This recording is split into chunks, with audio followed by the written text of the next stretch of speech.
Cristobal Balenciaga, the true courtier who changed fashion history, the sculptor-tailor, the fashion titan, the architect of haute couture, and the one and only true Cartier. These are just a few of the names used by prominent members of the fashion industry to describe Cristobal Balenciaga. One of the most influential figures in haute couture, including Coco Chanel, Christian Dior, Hubert de Givenchy, and Emmanuel Ungaro. He is known as the King of Couture, but originality is something he has always strived for, and Crystal Ball, like most fashion brands, has had its ups and downs. He had to accept that the dream was over at some point, but he was able to make a name for himself in the fashion industry through hardship and struggle. Cristobal was born on January 21, 1895, in the modest Spanish fishing town of Gutiara in the Basque Country. Not long after, he was introduced to fashion by his mother, who happened to be a seamstress. Among her clients were the finest and hottest women in the community.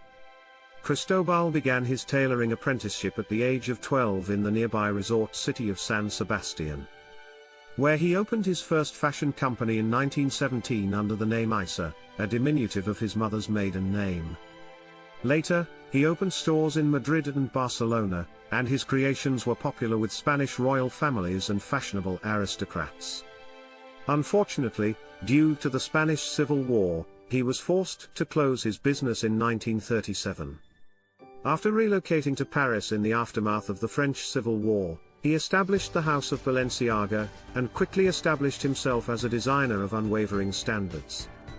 At his avenue, the talented designer joined the ranks of well-known courtiers such as Men Bossier, Elsa Copparo, and Coco Chanel.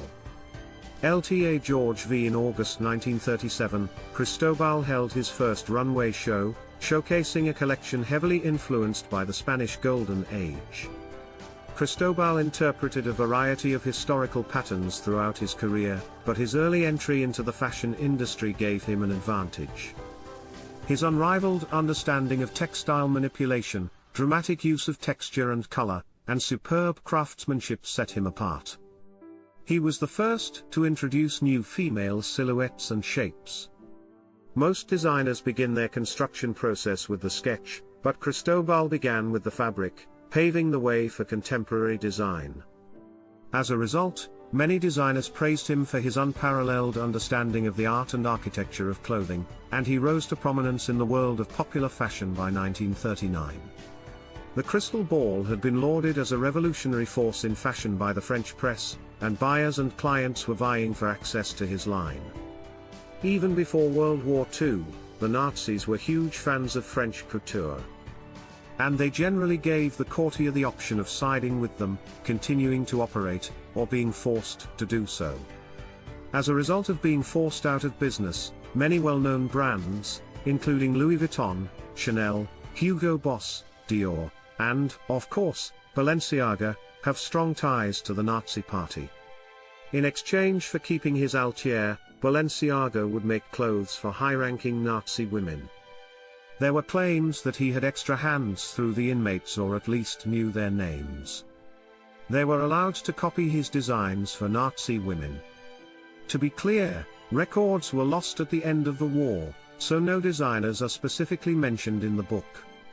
By the end of the war, the Nazis had reduced their competitors to a small number of companies, the majority of which were having difficulty locating fabric. In post-war Paris, Balenciaga received a steady stream of fabric from Italy, Spain, and France, many of which had exclusivity contracts, giving him a competitive advantage as the only courtier with this quality of fabric. This was because of Cristobal's connections and his reputation for expertise. Fabric handling. He refined his clothing lines and incorporated Spanish influence by launching many groundbreaking designs in the 1950s. His Spanish ancestry influenced many of Cristobal's most famous designs. His wide-hipped Infanta outfit from the late 1930s was inspired by portraits painted by the Spanish artist Diego Velázquez in the 17th century, and traditional mantilla shawls worn by the indigenous people of Mexico. Later in his career, in the 1950s, Cristobal introduced never-before-seen shapes to women's fashion as he improved and revamped 1940s concepts. These outlandish designs gradually evolved from season to season. In the middle of the 1950s, volume was used at the back of his semi-fit lines of dresses and overcoats that were fitted at the front but had loose, weighty backs. Another late 1950s piece that abstracted the body, skimmed the waist with a trapeze-like form, and stunning four-pointed envelope dress displayed the year before he closed the house exemplifies how his abstraction peaked in his late 1960s masterpiece. Only 2 were sold, and 1 was returned by the customer because she couldn't figure out how to use the toilet in it. Ava Gardner, Gloria Guinness, and Mona von Bismarck, one of the world's richest women, were among the glitziest women dressed by Balenciaga in the 1950s and 1960s. He preferred dressing women with a great sense of style in everything from ball gowns to gardening shorts from haute couture.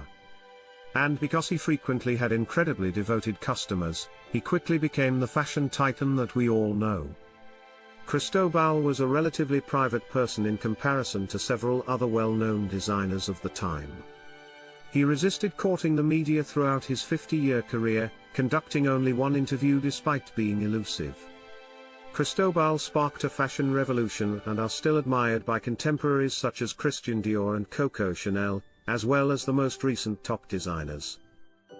According to French designer Emmanuel Engaro Balenciaga, who laid the groundwork for modernity in fashion. The demise of the Balenciaga house was caused by a shift in events in the late 1960s, and an era ended with the closure of Balenciaga's fashion house in 1968, and his death 4 years later in 1972. In 1986, several different creative directors relaunched the Balenciaga brand. Demna Gvasalia, the contemporary creative director who keeps the Balenciaga name in the public eye today, and Nicolas Gasca, who is widely credited with restructuring the brand from 1997 to 2012.